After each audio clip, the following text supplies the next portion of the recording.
Hello everyone, welcome to my YouTube channel.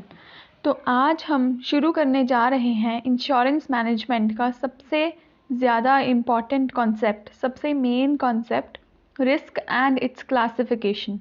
जी हाँ, आज हम रिस्क के बारे में पढ़ेंगे और उसकी क्या टाइप्स हैं उनके बारे में डिटेल में पढ़ेंगे विद एग्जांपल्स।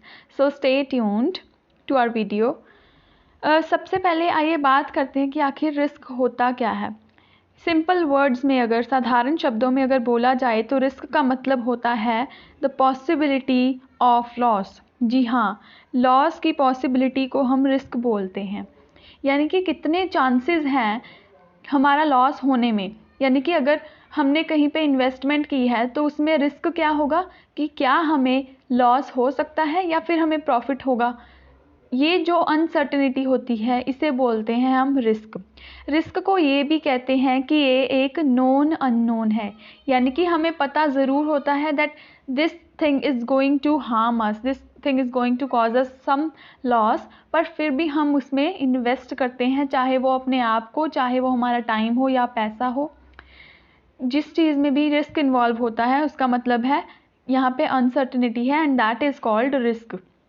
तो S.E. हैरिंगटन ने एक डेफिनेशन दी है रिस्क की, आइए उसे पढ़ते हैं। At its most general level, risk is used to describe any situation, कोई भी ऐसी situation where there is uncertainty, जहाँ पे अनसर्टनिटी हो about what outcome will occur, यानी कि रिजल्ट क्या होगा जिसके बारे में हमें सर्टनिटी नहीं है और वहाँ पे एक अनसर्टनिटी का फैक्टर है। Life is obviously risky, life जो हमारी खुद की लाइफ है वो भी रिस्की है।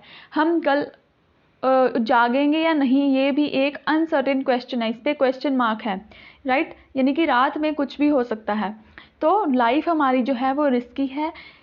Life is full of risk. तो हमारे साथ रिलेटेड जो भी चीज़ें हैं, चाहे वो हमारी प्रॉपर्टी है, चाहे वो व्हीकल्स हैं, चाहे वो हमारी लाइफ ही क्यों ना है, वो everything is risky, everything is an risky affair.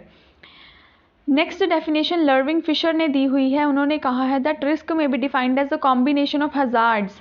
Hazards का कॉम्बिनेशन है मेजर्ड बाय प्रोबेबिलिटी। यानी कि प्रोबेबिलिटी क्या है कि हजार्ड्स होने के चांसेस क्या हैं, उसे हम रिस्क बोलते हैं लर्विंग फिशर के अकॉर्डिंग, राइट। तो इस स्लाइड में हमने दो टर्म्स पढ़ी, एक थी अनसर्टिनिटी और एक है हजार्ड्स।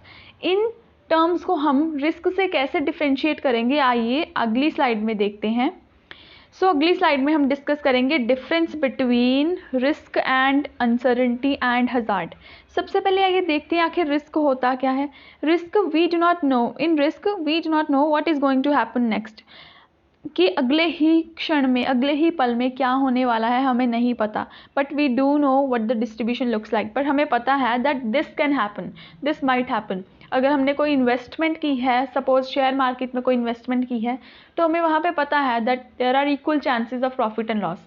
तो हमें ये पता है that what the distribution looks like, ये पता है that this there can either be a loss, there can or there can be a profit. पर अनसर्टेनिटी के केस में हमें ये नहीं पता how the distribution looks like, यानी कि we do not know what is going to happen next and we do not know what the possible distribution looks like. इसमें हम गेस भी नहीं कर सकते, अनसर्टेन है कम्प्लीटली, कुछ भी सर्टेनिटी नहीं है कि यहाँ पे प्रॉफिट होगा, लॉस होगा, there is no certainty at all. तो हमें डिस्ट्रीब्यूशन भी नहीं दिखती इन अनसर्टेनिटी के केस में। Next is hazard. हजार्ड की डेफिनेशन देखी जाए तो इसका ये मतलब है that hazard is anything that either causes or increases the potential of loss, यानी कि लॉस होने के चांसेस को इंक्रीज करती है जो चीज़, उसे हम हजार्ड बोलते हैं। जैसे कि गैस एजेंसी में, गैस एजेंसी की अगर बात करें तो गैस एजेंसी में पॉइजनस गैस लीक होने के चांसेस बहुत ज़्यादा हैं। क्यों? क्योंकि वो इंडस्ट्री ही ऐसी है, वो एक ऐसा एरिया है जहाँ पे chances of loss are maximum. And जो गैस जो प्रोडक्ट है गैस एजेंसी का, right, gas providing gas is the product, तो उस प्रोडक्ट ने एक अपने आप में एक रिस्क क्रिएट किया हुआ है उस पूरी इंडस्ट्री के लिए कि पॉइजनस गैस के फैलने के चांसेस बहुत ज़्यादा बड़े हैं, जिसके कारण रिस्क ही भी उस एजेंसी में जाने का उतना ही ज़्यादा है।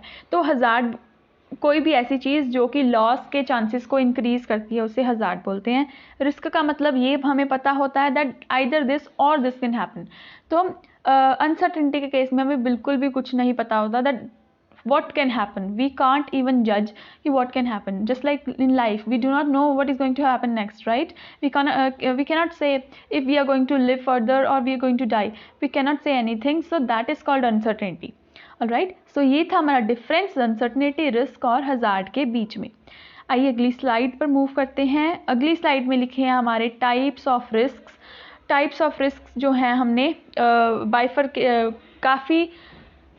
काफ़ी टाइप्स में क्लासीफाई किए हैं। वन बाय वन हम इन टाइप्स को डिस्कस करेंगे। आइए देखते हैं फर्स्ट टाइप जो है सब्जेक्टिव रिस्क। सब्जेक्टिव रिस्क क्या है? Subjective risk is the risk perceived chance of something bad. Perceived chance है ये, perceived. Mind is mark this word is indication of perception. और परसेप्शन किसकी होती है? ह्यूमन बींग्स की। सो सब्जेक्टिव मतलब ह्यूमन बींग्स की परसेप्शन, उनके ओपिनियन, उनके इमोशंस, गट फीलिंग्स और इंट्यूशन पे जो बेस्ड रिस्क है उसे हम बोलते हैं subjective risk.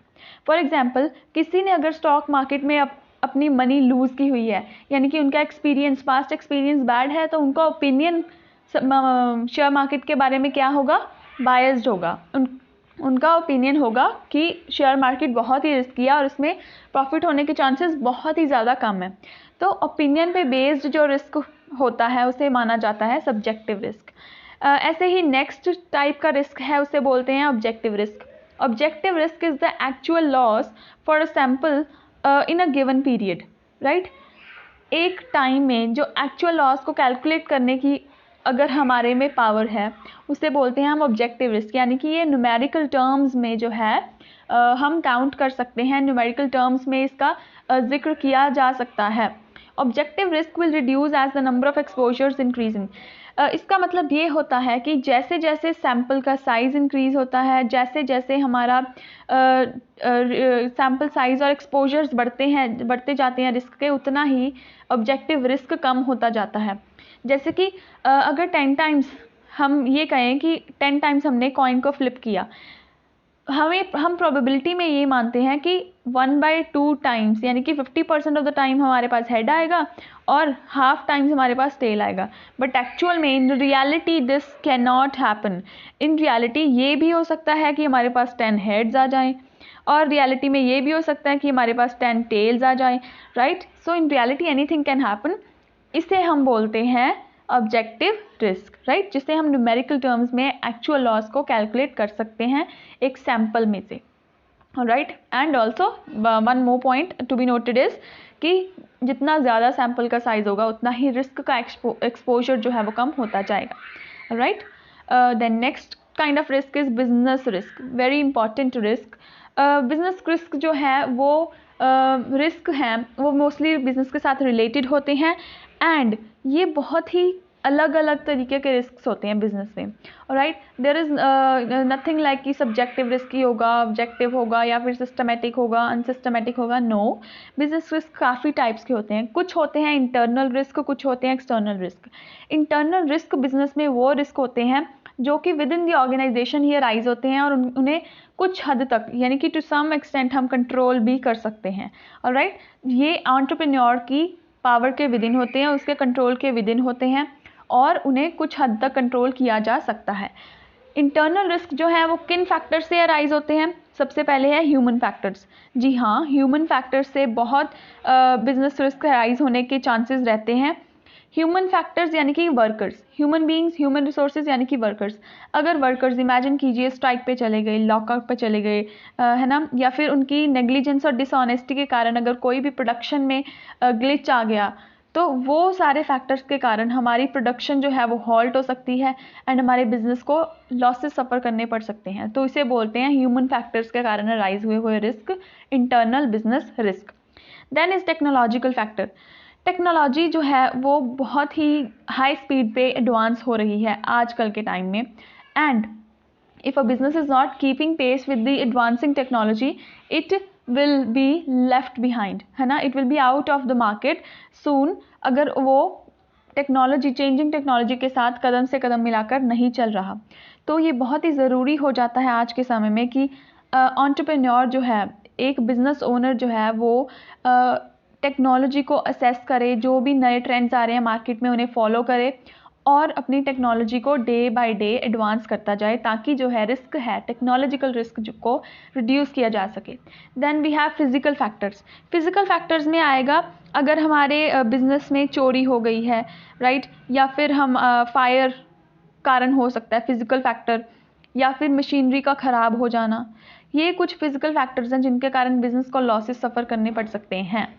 Right, so these were the internal business risk. Internal business risk हमने 3 पार्ट्स में डिवाइड किया, human factors, technological factors and physical factors. आइए अगली साइड में डिस्कस करते हैं external risk. External business risk जो हैं वो उन इवेंट्स के कारण अराइज होते हैं जो कि एंटरप्रेन्योर के कंट्रोल में नहीं होते। जी हाँ, आउटसाइड द बिजनेस ऑर्गेनाइजेशन जो भी इवेंट्स हो रहे हैं जिनका बिजनेस पर प्रभाव, बुरा असर पड़ रहा है, उन्हें बोलते हैं हम external business risk. Such events are generally beyond the control of entrepreneur, यानी कि एंटरप्रेन्योर इन फैक्टर्स को, इन रिस्क को नहीं कंट्रोल कर सकता। जैसे कि इकोनॉमिक फैक्टर। इकोनॉमिक फैक्टर में हम क्या डिस्कस कर सकते हैं, इसमें हम ये लिख सकते हैं कि इकोनॉमिक पॉलिसी में चेंज आने के कारण, बैंक रेट, रेपो रेट में चेंज आने के कारण ये इकोनॉमिक फैक्टर्स जो हैं, इकोनॉमिक रिस्क जो हैं अराइज होती हैं। या फिर जैसे 1991 में एलपीजी पॉलिसी जब इंट्रोड्यूस की गई, तब बहुत सारी फॉरेन मार्केट से इंडिया में आना शुरू कर दिया और जिसके कारण कंपटीशन इंक्रीज़ हो गया इंडियन मार्केट में। इसके कारण भी हमारे इकोनॉमिक फैक्टर्स अफेक्ट हुए और बिजनेसेस को लॉसेस सफ़र करने पड़े।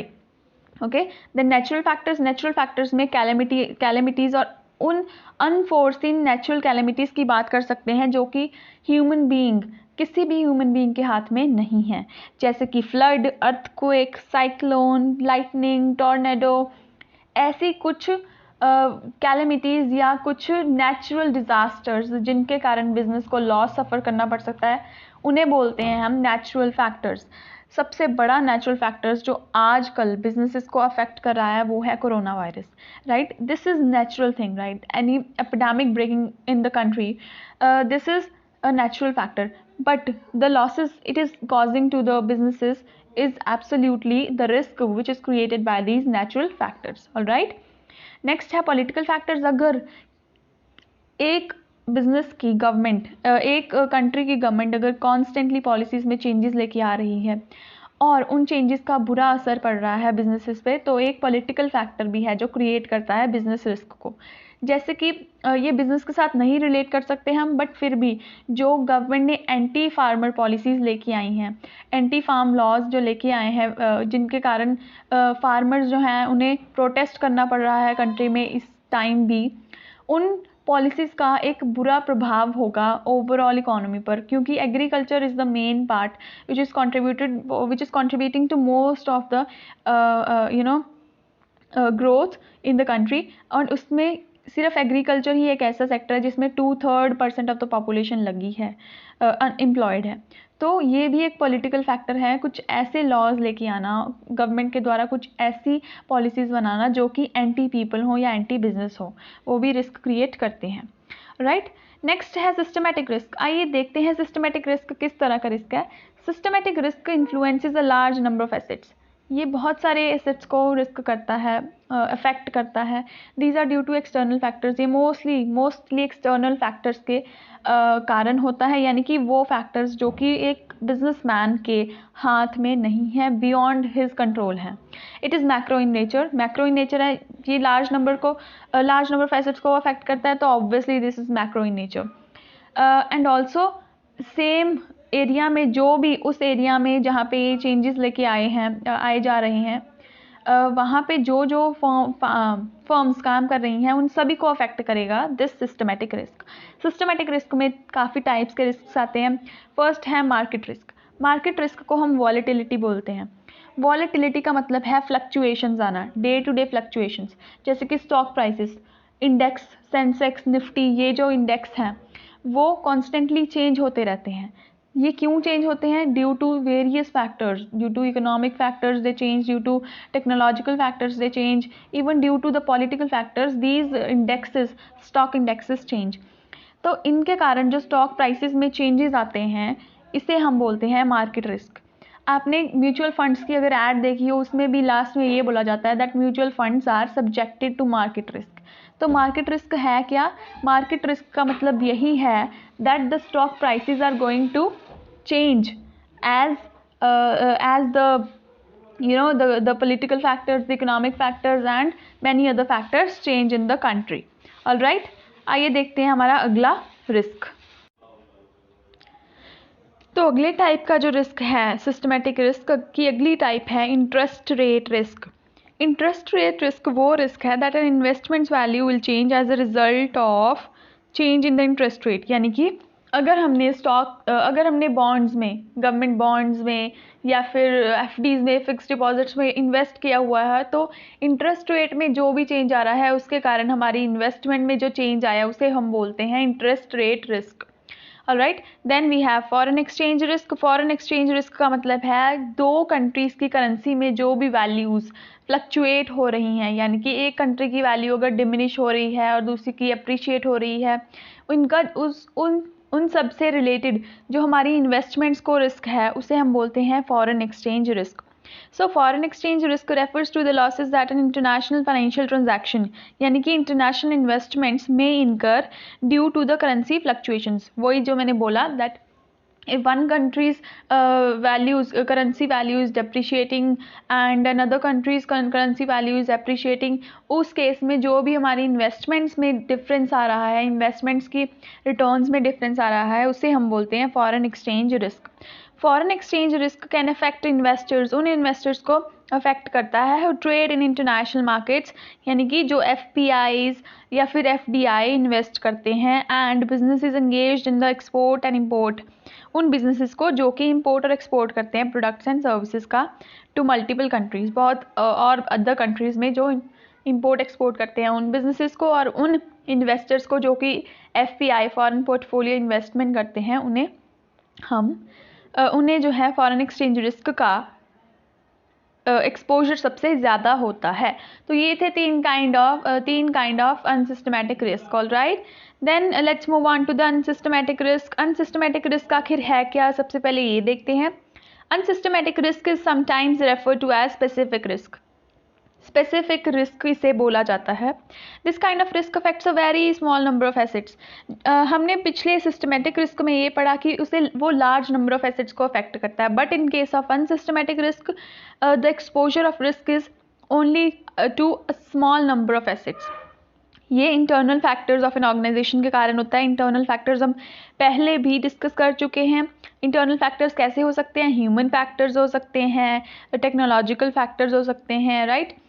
Diversification is the only way to protect yourself from unsystematic risk. Diversify करके, हम अपने पोर्टफोलियो को डाइवर्सीफाई करके ही इस रिस्क से, अनसिस्टमेटिक रिस्क से बच सकते हैं। इसके कारण इसके अलावा और कोई भी रास्ता नहीं है इस अनसिस्टमेटिक रिस्क से बचने का।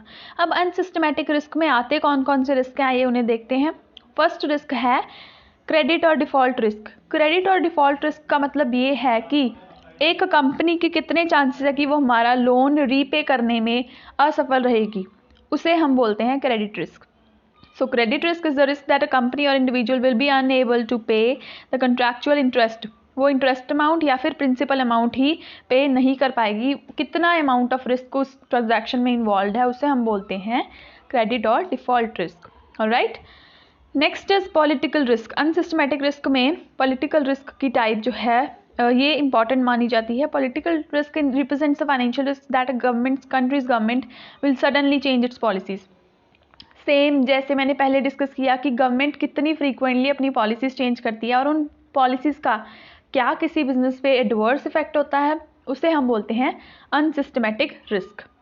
This is the major reason why developing countries lack foreign investment. यही एक बड़ा रीज़न है गवर्नमेंट की इंस्टेबिलिटी होना, जिसके कारण डेवलपिंग कंट्रीज़, हमारी इंडिया जैसे डेवलपिंग कंट्रीज़ जो हैं वो फॉरेन कैपिटल को उस अमाउंट में फैच नहीं कर पाती जिस अमाउंट में उन्हें करना चाहिए। Third kind of unsystematic risk is operational risk. Operational risk arise from the operation of enterprise such as risk of injury to employees, अगर इंजर हो जाए कोई एम्प्लॉय ड्यूरिंग वर्क, वो risk. The risk that customers' data can be leaked, customer का data leak होने के chances कितने हैं टू द पब्लिक, राइट। तो सिक्योरिटी रिस्क, एम्प्लॉय की इंजरी के रिस्क, या फिर वर्कर्स के द्वारा किए गए लॉकआउट, स्ट्राइक्स, वो सभी जो हैं रिस्क को हम बोलते हैं ऑपरेशनल रिस्क। और ये मेनली कंसर्न अपना कंसर्न किससे रखते हैं, वर्क प्लेस से, right. Then next kind of risk is pure risk. Pure risk is a risk in which there is only a possibility of loss, जिसमें सिर्फ लॉस होने की पॉसिबिलिटी है, प्रॉफिट होने की नहीं। Alright, this is the main point to be noted. In case of pure risk, there is only a possibility of loss and there is no possibility of gain. कोई भी possibility नहीं है gain होने की, only loss होने की possibilities हैं। Pure risk insurable है, damn insurable है ये, यानी कि इसे हम इंश्योर करवा सकते हैं इंश्योरेंस कंपनी से कुछ अमाउंट ऑफ प्रीमियम पे करके। There are 3 types of pure risk: personal, property and legal risk। अब पर्सनल, प्रॉपर्टी और लीगल रिस्क प्योर रिस्क की फर्दर टाइप्स हैं। पर्सनल रिस्क क्या होता है? पर्सनल रिस्क जो कि किसी पर्सन को डायरेक्टली अफेक्ट कर रहा है, जो डायरेक्टली अफेक्ट करेगा उसे हम पर्सनल रिस्क बोलते हैं। डेथ, डिसेबिलिटी, डिसेबिलिटी यानी कि किसी भी ऑर्गन का काम करना बंद कर देना, रिटायरमेंट, अनएम्प्लॉयमेंट। इससे क्या है, एक कंज्यूमर की इकोनॉमिक पावर बहुत कम होती है, तो इन रिस्क हम बोलते हैं personal risk. Alright, personal risk में क्या है, जो डायरेक्टली एक इंडिविजुअल को अफेक्ट करते हैं, जैसे कि death, disability, retirement, unemployment etcetera. Then next kind of pure risk is property risk. Property risk क्या है? प्रॉपर्टी रिस्क या तो पर्सनल प्रॉपर्टी को अफेक्ट करेगा या रियल प्रॉपर्टी को। दस हाउस फायर या कार थेफ्ट, यानी कि अगर कार का चोरी हो जाना या फिर हमारे हाउस को आग लग जाना, राइट। हाउस फायर और कार थेफ्ट ये प्रॉपर्टी रिस्क की एग्जांपल है। इससे क्या है, हमारी प्रॉपर्टी अफेक्ट हो रही है इनडायरेक्टली और directly. Then third kind of pure risk is legal risk. Legal risk का मतलब है लाइबिलिटी रिस्क, एंड ये एक ऐसा रिस्क है जिससे कि एक particular type of personal risk that you will be sued, यानी कि आपको सू किया जा सकता है किसी पर्सन के द्वारा, अगर कोई आप ऐसा काम कर रहे हैं, माल प्रैक्टिस कर रहे हैं या निगलेक्ट कर रहे हैं या फिर विलफुली कोई इंजरी कर रहे हैं किसी दूसरे पर्सन को, जिससे कि वो आपको कोर्ट में लेके जा सकता है और अरेस्ट भी करवा सकता है। लीगल रिस्क में हम अटेम्प्ट टू मर्डर का एग्जाम्पल ले सकते हैं, यानी कि अगर आप किसी पर्सन को धमका रहे हैं कि आप उसका, अगर उसने कोई आपके अकॉर्डिंगली काम नहीं किया तो उसका मर्डर कर दिया जाएगा, तो in that case that person can sue you and take you to the court in case of attempt to murder. Okay, so these were the 3 kinds of pure risks. 7th kind of risk is speculative risk. Speculative risk जो है speculation से related है। Speculative risk differs from pure risk, ये pure risk से बिल्कुल उल्टा है, because there is a possibility of profit और लॉस, क्योंकि इसमें दोनों पॉसिबिलिटीज़ हैं। प्योर रिस्क में क्या था, सिर्फ लॉस होने के चांसेस हैं, there is no chance of gaining anything. But in case of speculative risk there is a chance of profit as well. तो दोनों के इक्वल चांसेस हैं, प्रॉफिट के भी लॉसेस के भी। इसमें एग्जाम्पल है investing in financial market. Stock markets में एक पर्सन क्यों इन्वेस्ट करता है, क्योंकि उसे ये थोड़ा होप होता है that my money will increase if I invest this money in the stock markets. So इस रिस्क को हम स्पेक्यूलेटिव रिस्क बोलते हैं, जिसमें कि हमें होप होती है कि हमें शायद प्रॉफिट हो जाए, या फिर हमें थोड़ा सा ये भी फैक्टर हमारे अंदर होता है that we may also have to incur some loss. Alright, तो most speculative risk are uninsurable. Speculative risk है जो वो अनइंश्योरेबल होते हैं because they are undertaken willingly, क्योंकि ये इंडिविजुअल जानते हुए लेता है अपने ऊपर, राइट। ये सोचते हुए कि हाँ मे बी मुझे फ्यूचर में प्रॉफिट हो जाए। ऑलराइट, तो ये थे स्पेक्यूलेटिव रिस्क, बिल्कुल प्योर रिस्क के बिल्कुल उल्टा। 8th type of risk is group risk. Group risk है फंडामेंटल रिस्क, वो fundamental risk that can affect many people. एक बार में बहुत सारे लोगों को जो अफेक्ट कर देते हैं उन्हें हम बोलते हैं ग्रुप रिस्क, जैसे कि अर्थक्वेक्स, टेररिज्म, ये कुछ रिस्क जो कि बहुत बड़े ग्रुप को, मे बी कंट्री की पूरी पॉपुलेशन को वो अफेक्ट कर देते हैं एक ही समय पर। Economic risks such as unemployment are also fundamental risks because they affect many people. Unemployment हो गई, या फिर economic policies में change आ गया, या फिर कंट्री में कुछ ऐसी कंडीशंस आ गई जैसे कि कोरोना वायरस एपिडेमिक आ गया, जो कि एक समय पर बहुत बड़े ग्रुप को, मे बी वर्ल्ड को अफेक्ट करने की क्षमता रखते हैं, उन्हें हम बोलते हैं group risk, right. Then we have individual risk type. Individual risk एक पर्टिकुलर इंडिविजुअल को ही अफेक्ट करते हैं। So individual risk is the risk of an individual incurring damage as a result of an event, जिसमें एक individual सारा risk beer करता है, सारा लॉस बियर करता है अगर कुछ अनसर्टेन हो जाए, उसे हम इंडिविजुअल रिस्क बोलते हैं। इसमें genetics and the location where people live, different people are predispose to being more at risk for certain problems and others. Cancer एक एग्जाम्पल है इंडिविजुअल रिस्क की। कैंसर जो है, ये बीमारी जो है जीन से भी हो सकती है, या फिर कुछ ऐसी कंडीशन से, कुछ ऐसे इन्वायरमेंट एटमॉस्फेयर में रहने से जहाँ में एक पर्टिकुलरली एक पर्सन रहता हो, तो वो अगर कंडीशंस ऐसी प्रोवाइड की जा रही हैं इंडिविजुअल को जो कि कैंसर के चांसेस को इंक्रीज़ कर रही हैं, तो उसे हम बोलते हैं individual risk, right. Then next kind of risk is voluntary risk. Voluntary risk, voluntary का मतलब होता है विलिंगली, वॉलेंट्री का मतलब होता है विलिंगली। जो रिस्क हम विलिंगली इनकर करते हैं, विलिंगली सफ़र करते हैं, उन रिस्क को हम बोलते हैं वॉलेंट्री रिस्क।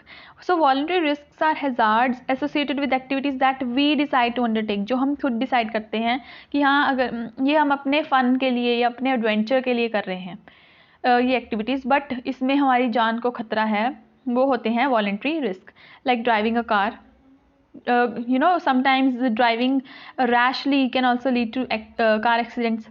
तो इसमें भी तो रिस्क है कि अगर हम कार को अच्छे से नहीं ड्राइव कर रहे, then we may lose our life, है ना। इसमें रिस्क है, इस रिस्क को हम बोलते हैं वॉलेंट्री रिस्क। हमें ये पता है बट इसके बावजूद हम ड्राइविंग करते हैं, क्यों? क्योंकि driving is a necessity nowadays.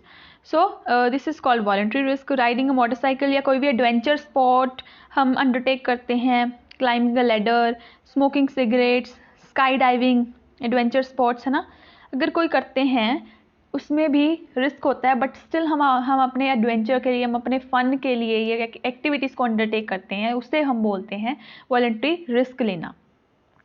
Then involuntary risk, यानी कि हमारे कंट्रोल में नहीं होते ये रिस्क, बट फिर भी हमें लेने पड़ते हैं, जैसे कि स्ट्रक बाय लाइटनिंग, बिजली गिर जाना आसमान से, फायर लग जाना, क्रॉप्स को फायर लग जाती हैं। आपने सुना होगा न्यूज़ में भी दैट समटाइम्स जब फसल क्रॉप्स बिल्कुल रेडी होती हैं काटने के लिए, फिर भी वहाँ पे कुछ लाइटनिंग हो जाती है और उसके कारण जो है पूरी फसल जो है वो तबाह हो जाती है। वहाँ पे कोई फार्मर नहीं चाहता दैट हाँ मेरी फसल को ऐसा हो जाए, मेरी फसल को आग लग जाए, but still he has to take involuntary risk. क्यों? क्योंकि वो उसके कंट्रोल में ही नहीं था, राइट। फ्लड्स आ जाना, फ्लड्स भी एक ग्रुप ऑफ पीपल को अफेक्ट करते हैं, टॉर्नेडो आ जाना, ऐसे कुछ रिस्क, राइट, जो कि हमारे ह्यूमन बींग्स के कंट्रोल के बिल्कुल ही बाहर हैं, उन्हें हम बोलते हैं इनवॉलेंट्री रिस्क।